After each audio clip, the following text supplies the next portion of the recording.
Bonjour, c'est Virginie. La leçon d'aujourd'hui a pour titre « De nouveau en fuite ».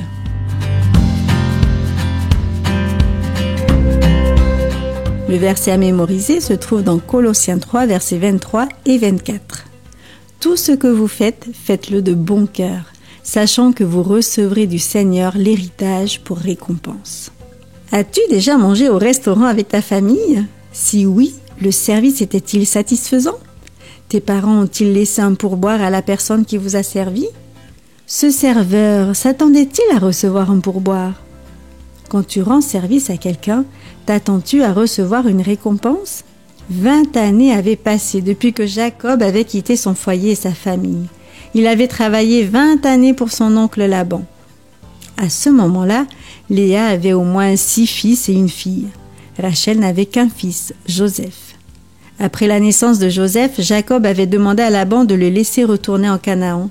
Mais Laban l'avait prié de rester. « Je t'en prie, reste » avait-il supplié. « Je sais que le Seigneur m'a béni grâce à toi. » Jacob décida ainsi de rester et Laban accepta de le payer pour son travail.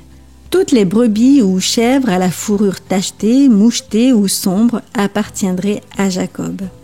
De nombreux animaux s'ajoutèrent alors au troupeau de Jacob qui devint un homme riche. Les fils de Laban en furent mécontents. Jacob savait qu'ils pensaient que ces troupeaux devraient leur appartenir et que le visage de Laban n'était plus envers lui comme auparavant. C'est pourquoi quand le Seigneur dit à Jacob « Retourne au pays de tes pères », il sut qu'il était temps de partir. Sans dire un mot à Laban, il rassembla ses femmes, ses enfants et ses troupeaux et se mit en route vers Canaan.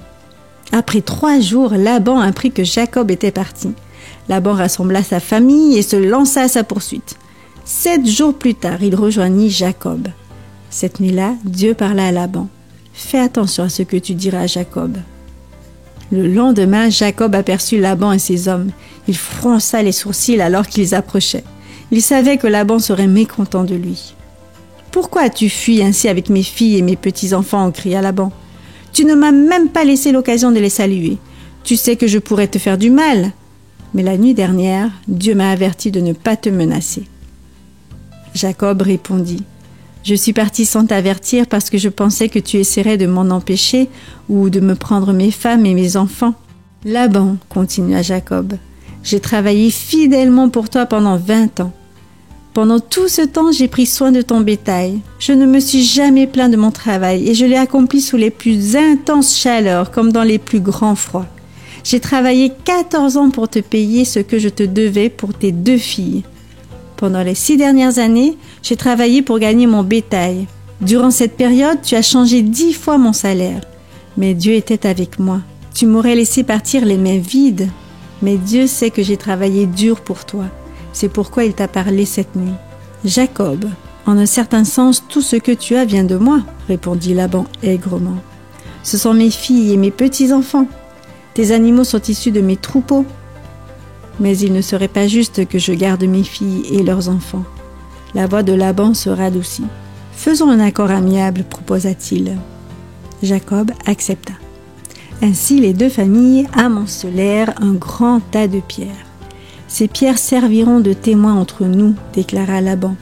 Je ne les dépasserai pas pour te faire du mal, tu ne les dépasseras pas pour m'en faire. » Jacob répéta le pacte. « Je ne te ferai pas de mal et tu ne m'en feras pas non plus. » Les 2 hommes et leurs familles partagèrent alors un repas.